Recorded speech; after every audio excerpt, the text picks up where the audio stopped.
আসসালামু আলাইকুম ভিউয়ার্স, কেমন আছেন সবাই? আশা করি ভালো আছেন। আজকে আমি আপনাদের সামনে যে ভিডিওটা নিয়ে আসছি সেই ভিডিও থেকে আপনারা সাম ফাংশন, এক্সেল এর সাম ফাংশন সম্পর্কে বিস্তারিত জানতে পারবেন। চলুন দেখা যাক আজকে ভিডিওতে কি কি থাকছে।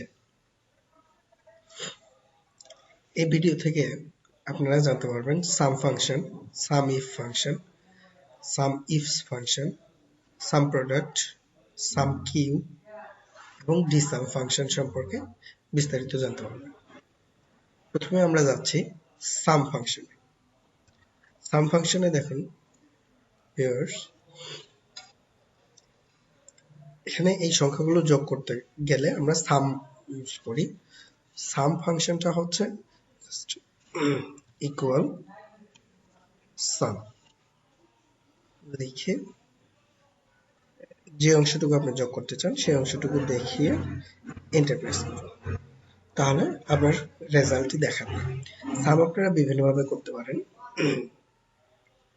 যেমন যেভাবে লিখে করতে পারেন, সরাসরি অটোসাম প্রেস করতে পারেন। অটোসাম প্রেস করলে সংখ্যার যে রেঞ্জটুকু সেটুকু ধরে নেবে, এন্টার প্রেস করুন। অথবা আমরা শর্টকাট ইউজ করেও সাম করতে পারি, যেমন অল্টার ইকুয়াল প্রেস করলেই সাম চলে আসবে।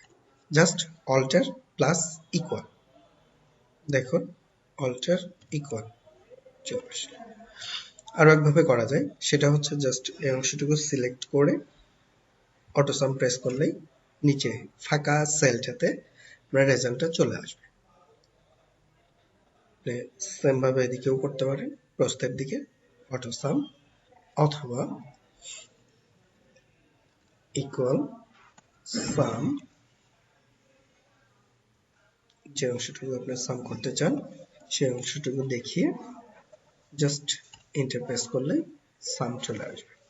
এখানে আমরা টোটালের সর্বমোট টোটাল করতে চাই, ইকুয়াল সাম।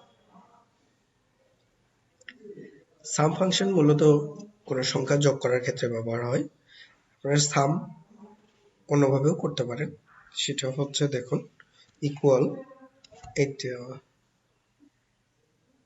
C4 প্লাস দিয়েও করা যায়।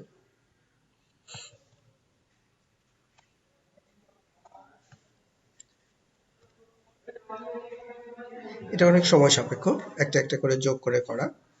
সেক্ষেত্রে যদি মাঝখান থেকে কোনো রো ডিলিট করা হয়, দেখুন এখানে ইরর দেখাবে, অথচ দেখেন এটা সাম দিয়ে আমরা করছি, কোনো ইরর দেখাচ্ছে না।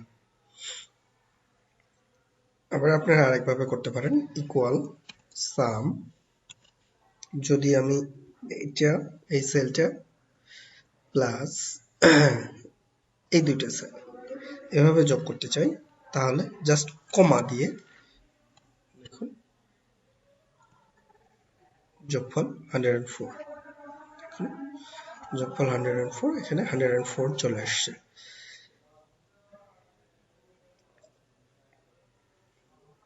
এভাবে আমরা কোনো সংখ্যা যোগ করার ক্ষেত্রে আমরা সাম ফাংশন ব্যবহার করতে পারি।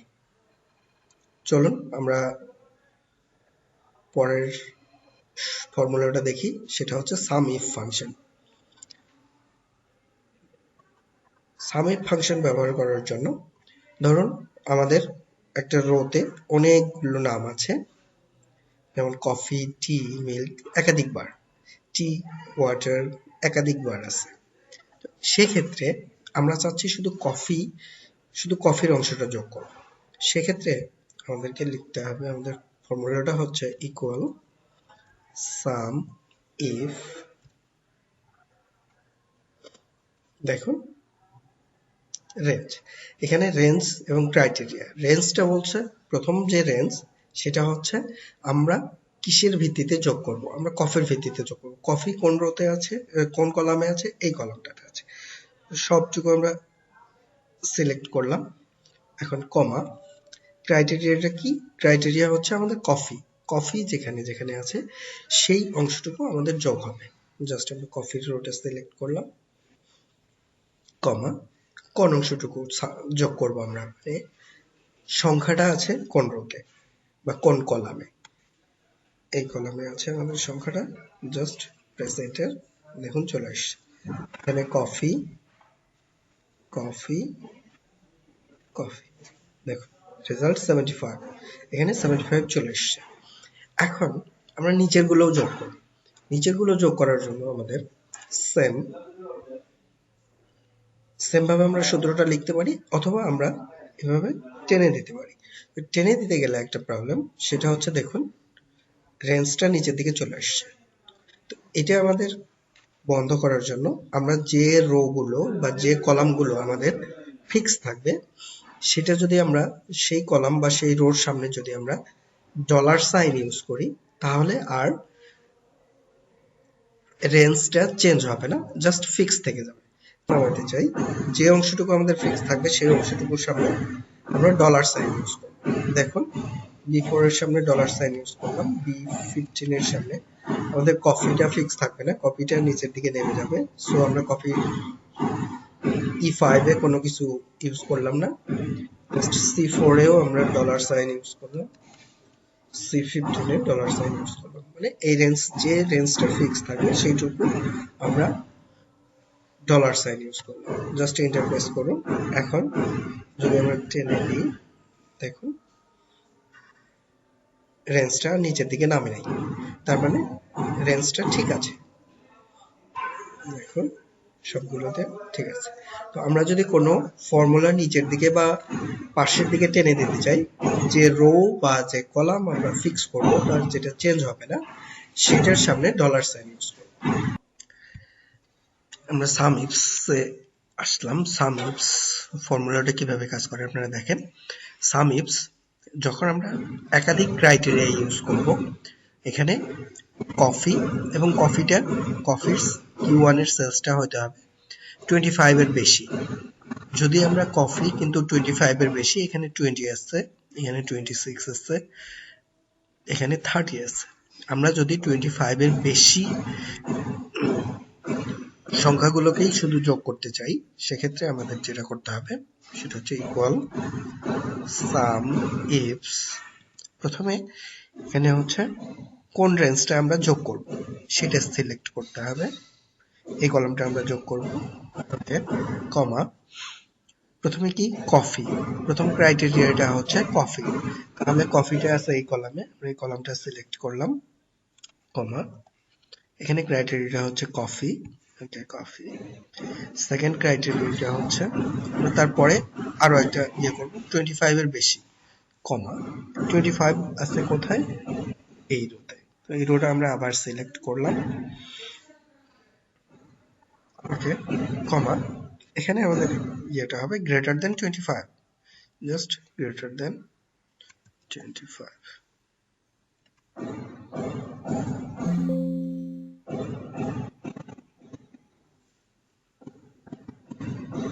সরি, এখানে জাস্ট একটা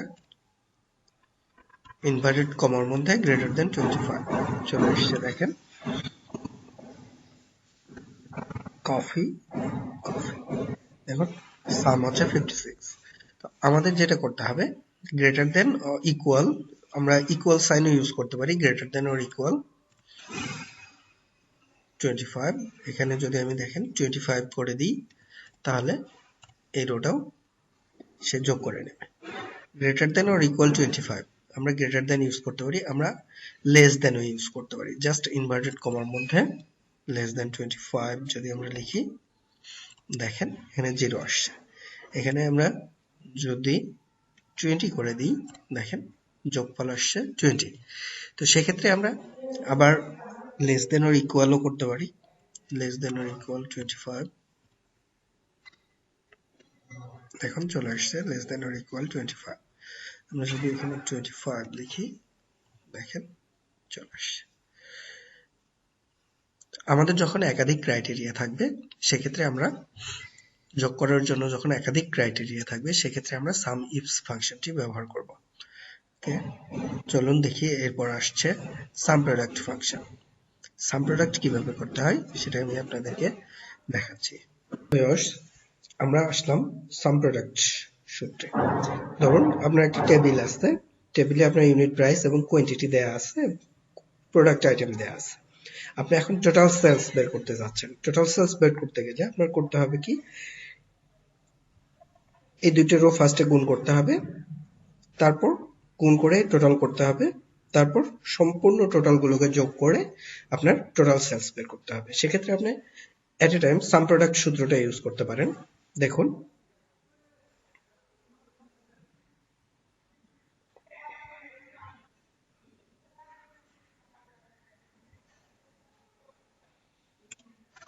সেক্ষেত্রে আপনি সাম প্রোডাক্ট সূত্রটা ইউজ করতে পারেন।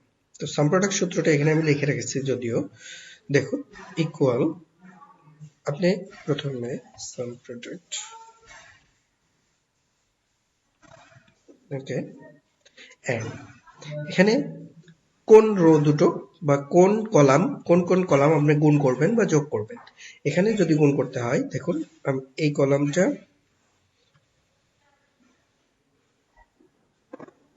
ইনটু এই কলাম, এই দুটো কলাম গুণ করে যোগ করব। সেক্ষেত্রে দেখুন অটোমেটিক চলে আসছে 2175। দেখুন যদি আমি ম্যানুয়ালি করি,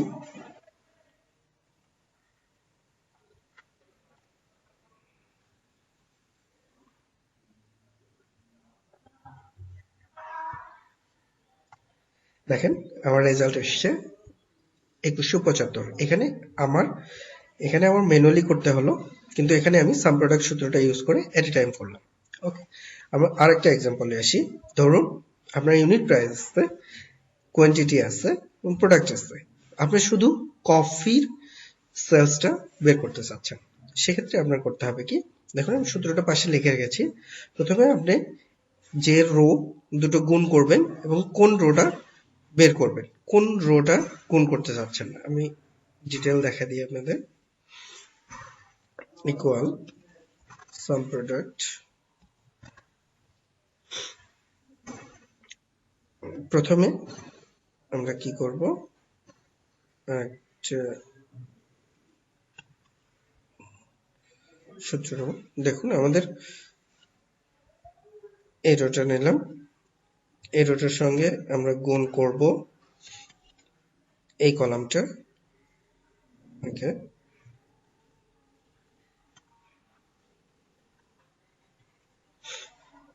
তারপর আমাদের এই কলামে আছে coffee equal, sorry, equal coffee.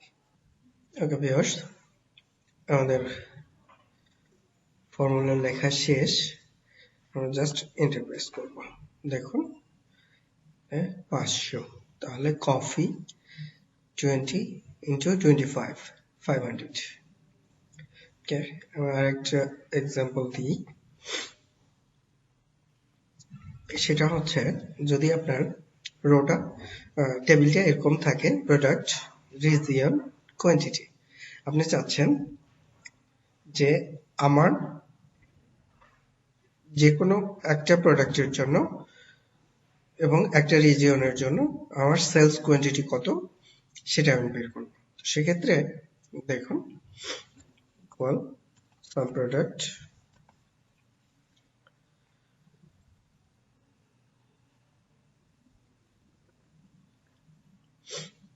প্রথমে আমি নিব কোন প্রোডাক্টটা, ওকে, সেই রেঞ্জটা আমি সিলেক্ট করে দিব।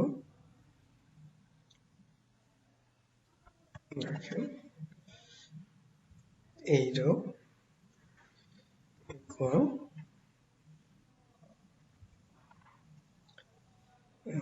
ইন্টু, তারপর হচ্ছে কোন রিজিয়ন,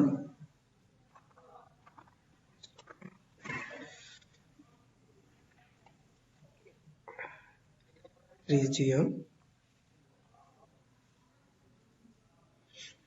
রিজিয়ন হচ্ছে ইস্ট,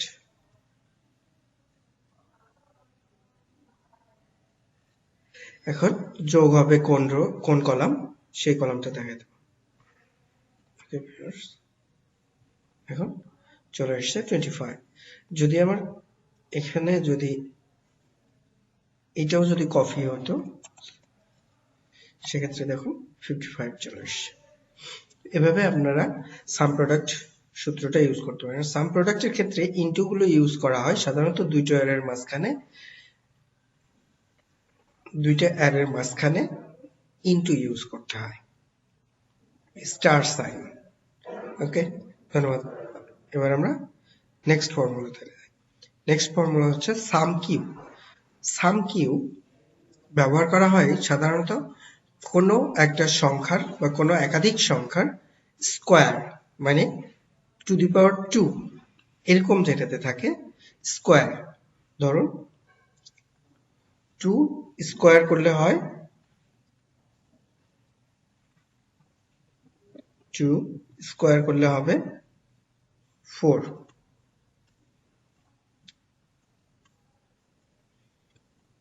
2 স্কোয়ার করলে হবে 4।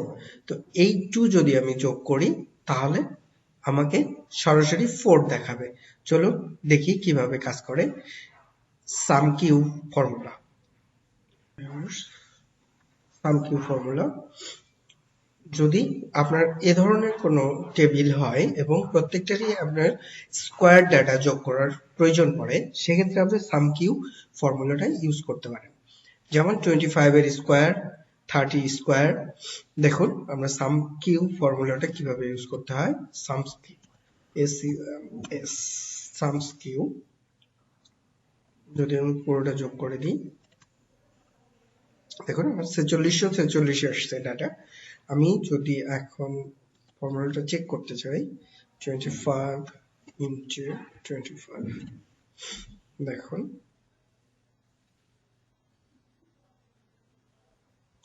যদি আমি ম্যানুয়ালি করি তাহলে আমার এভাবে সময় লাগছে। আর দেখুন রেজাল্ট সেম আসছে। আর এখানে আমি সরাসরি সাম কিউ দিয়ে রেজাল্ট নিয়ে আসলাম, আর এখানে ম্যানুয়ালি রেজাল্ট। ডিসাম কাজ করে। ডিসাম বের করার জন্য ধরুন আমাদের এরকম একটা ডাটাবেস আছে যেখানে অর্ডার আইডি আছে, কোয়ান্টিটি আছে, ইউনিট কস্ট আছে, টোটাল কস্ট আছে। এখন আমরা চাচ্ছি যে আমাদের 10,567 আইডির উপরে এবং কোয়ান্টিটি 4টার বেশি, তার টোটাল ইউনিট কস্ট কত, অর্থাৎ সাম ইউনিট কস্ট, সাম যোগফল কত, ইউনিট কস্টের যোগফল। তাহলে বের করার জন্য আমাদের লিখতে হবে ডিসাম। প্রথমে আমাদের ডাটাবেসটা সিলেক্ট করতে হবে।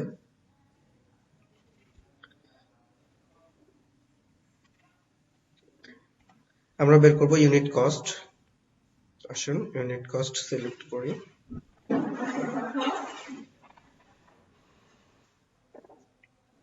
এবং আমাদের যে ক্রাইটেরিয়া হচ্ছে আমাদের অর্ডার আইডি এবং কোয়ান্টিটি।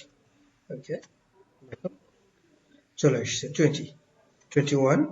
দেখুন ইউনিট 4 এর বেশি এখানে। আর আমাদের টোটাল ইউনিট কস্ট হচ্ছে 25। সেম ভাবে আমরা যদি টোটাল কস্ট বের করতে চাই, করুন DSUM, টেবিলটা সিলেক্ট করব, কমা, টোটাল কস্ট, আমাদের ক্রাইটেরিয়া হচ্ছে দেখুন 189 চলে আসছে 189। তো ধন্যবাদ ভিউয়ার্স, আজকে আপনারা SUMIF, SUMIFS, SUMPRODUCT, SUMSQ এবং DSUM সম্পর্কে জানলেন।